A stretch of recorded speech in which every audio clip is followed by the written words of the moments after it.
Brajesh Pandey class में स्वागत है। आज हम व्यंजन के बारे में बताएंगे। कौन व्यंजन है, कौन क्या है, कितने व्यंजन होते हैं। जिन वर्णों का उच्चारण स्वरों की सहायता से किया जाए उसे हम व्यंजन कहते हैं। हिंदी में मूल व्यंजन 33 होते हैं। कितने होते हैं? 33 होते हैं। कभी कभार एग्जाम जैसे 33 नहीं दिया, अगर 39 दिया तो उसे आप आंसर 39 भी लगाते हैं। अगर 33 दिया है तो आप पहला प्रेफरेंस 33 को करेंगे।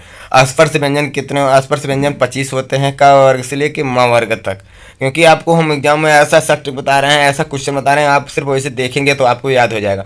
बहुत ज़्यादा विस्तार नहीं, आपको सिर्फ पढ़ना है जो एग्जामों में आप जाके अच्छा स्कोर करना है। कोई जरूर नहीं है उसको रटना है, विस्तार से कहीं लिखना है। इसलिए हम आपको बताते चल रहे हैं। जैसे क वर्ग, क ख ग घ ङ, ये क से लेके प वर्ग तक हम क्या कहते हैं? स्पर्श व्यंजन कहते हैं। क्या कहते हैं? स्पर्श व्यंजन।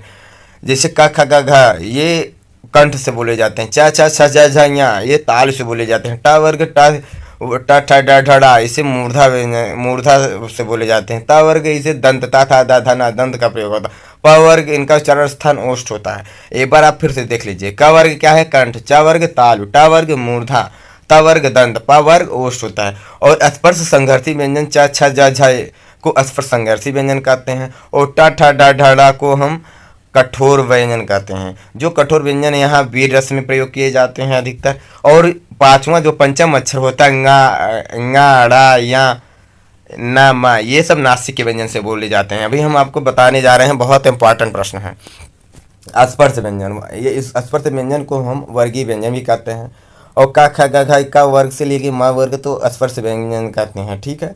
अब इसमें हम अभी आपको बताए च छ ज झ, इसको हम स्पर्श संघर्षी व्यंजन कहते हैं। और ट ठ ड ढ ढ को कठोर स्पर्श संघर्षी व्यंजन कहते हैं। ठीक है, कठोर स्पर्शी व्यंजन कहते हैं। और नासिक व्यंजन जो पंचमा अक्षर है वैसे हम नासिक व्यंजन कहते हैं। क वर्ग ताल कंठ है। च वर्ग तालु है। ट वर्ग मूर्धा है। त वर्ग दंत है। प वर्ग ओष्ठ है। ये इंपॉर्टेंट प्रश्न है, इसमें से एग्जामों में पूछा जाता है। और स्पर्श संघर्षी व्यंजन च छ झ झ हो गया, कठोर ट ठ ड ढ हो गया। और ङ ड़ या ड़ न जो होते हैं पंचमा अक्षर, इसे हम पंचमा अक्षर भी कहते हैं और नासिक के वर्ण भी कहते हैं। हम आचार्य कांता प्रसाद के द्वारा वत्सर्य व्यंजन सा जा रा ला कहते हैं। सा जा रा ला को हम आचार्य कांता प्रसाद के द्वारा कहते हैं। वासुदेव नंदन के प्रसाद के अनुसार वत्सर्य व्यंजन सा न रा ल का होता है। कांता के प्रसाद के द्वारा सा जा रा ला होता है। रा ला दोनों में है, सिर्फ सा भी है दोनों, सिर्फ जा और ना में अंतर। अगर नंदन पूछा जाए तो ना लगाइए, कामता प्रसाद पूछा जाए जा लगाइए। ये चार होते हैं। और अंतस्थ व्यंजन ये भी चार होते हैं। या रा लावा, या देखिए या किससे बोले जाते हैं? ताल से बोले जाते हैं। या कौन सा है? या और वा एक ऐसा व्यंजन है जिसे हम अर्ध स्वर कहते हैं। क्या कहते हैं? अर्ध स्वर भी कहते हैं। या और वा को बहुत इंपॉर्टेंट एग्जाम में पूछा जाता है। इसमें से अर्ध स्वर व्यंजन कौन से हैं? अर्ध स्वर व्यंजन कौन से होते हैं? दो होते हैं, या और वा। रा को क्या कहते हैं? रा को देखिए वत्सर्य व्यंजन कहते हैं, लुंठित का व्यंजन कहते हैं, वंक्रम प्रकंपित कहते हैं, लोढ़ित या ललप लोढ़ित व्यंजन कहते हैं।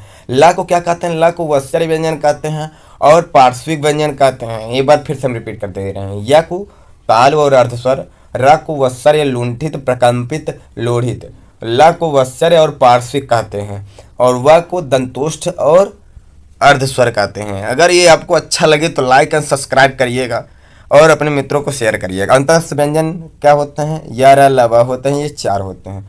और ऊष्म व्यंजन क्या होते हैं? ऊष्म व्यंजन स ख श ह, ये चार वर्ड होते हैं, ऊष्म व्यंजन का होते हैं। हम आपको अब सिर्फ बता रहे हैं, सिर्फ जो एग्जाम में पूछा जाता है। पूरा आम घास आपको नहीं पढ़ना है, आपको जाके वहाँ लिखना नहीं है, आपको सिर्फ टिक करना है। इसलिए हम आपको बताते चल रहे हैं, आप देखते जाइए, पर आप भूलेंगे नहीं। और उस व्यंजन देखो उसके बारे में बता दे रहे हैं। जैसे श ख श ह, सा को तालब कहते हैं। और खटखुड़वा सा को क्या करते हैं? मूर्धन्य कहते हैं। सा को दंती कहते हैं। हा को क्या कहते हैं? कंठ। हा का देखो क्या क्या कहा जाता है, बहुत इंपॉर्टेंट है, इसे याद कर लीजिएगा। एग्जाम में हा वर्ड को बहुत ज़्यादा पूछा जाए। हा जो है कंठ होता है, स्वर यंत्र मुखी होता है, कांकल्य होता है, कंकाली होता है, वायव्य व्यंजन होता है, सघोष होता है और महाप्राण होता है। बहुत इंपॉर्टेंट है। क्या होता है? कंठे होता है, स्वर यंत्र मुखी होता है, कांकल्य होता है, कांकली होता है, वायव्य व्यंजन सघोष होता है और महाप्राण होता है। संयुक्त व्यंजन क्या होता है? संयुक्त व्यंजन क्या होता है? जैसे संयुक्त व्यंजन होते हैं चार। छात्राज्ञा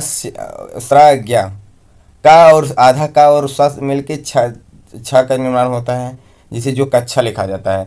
त और रा को मिला के त्रा का निर्माण होता है, और स्रा का निर्माण सा और रा को, जो ये सलजम वाला सा है, सा और रा को मिला के इसमें हलंत रहेगी, आधा सा रहेगा, फिर उस स्रा का निर्माण होता है। जा और या है, जा और या मिलके ज्ञा का निर्माण होता है। ये वेरी इंपॉर्टेंट है, इसे याद कर लिया क्योंकि एग्जाम में जरूर ये संयुक्त व्यंजन पूछा जाता है। उत्क्षिप्त व्यंजन या द्विगुण व्यंजन या ताड़न जात व्यंजन, इनकी संख्या 2 होती है। ड़ा और ढा होता है। नोट, ड़ा और ढा का प्रयोग शब्द के प्रारंभ में नहीं होता है, यह शब्द के बीच में या अंत में आता है, जैसे पढ़ना, चढ़ना, दौड़ना, लड़ना आदि। इसे हम उत्क्षिप्त व्यंजन या द्विगुण व्यंजन या ताड़न जात व्यंजन कहते हैं। इनकी संख्या 2 होती है, ड़ा और ढा। नेक्स्ट हम बढ़ते हैं अयोगवा। वे वर्ड जो न स्वर होते हैं और न ही व्यंजन, परंतु उनके कर्तव्यों का वहन करते हुए उन्हें अयोगवा कहा जाता है, जिनकी संख्या 2 होती है। अंग, अह क्या होता है? अंग और आ। सदैव व्यंजन सदैव स्वर के पहले होते हैं तथा स्वर सदैव व्यंजन के बाद आते हैं, परंतु अंक और अह न तो स्वर होते हैं न ही व्यंजन, इन्हें अयोगवाह कहते हैं। अगर ये वीडियो आपको अच्छा लगे तो लाइक एंड सब्सक्राइब करिएगा। अगले वीडियो में हम आपको अल्प प्राण, महाप्राण, अघोष, सघोष के बारे में बताएंगे। अगर ये वीडियो आपको अच्छा लगे तो लाइक एंड सब्सक्राइब करिएगा।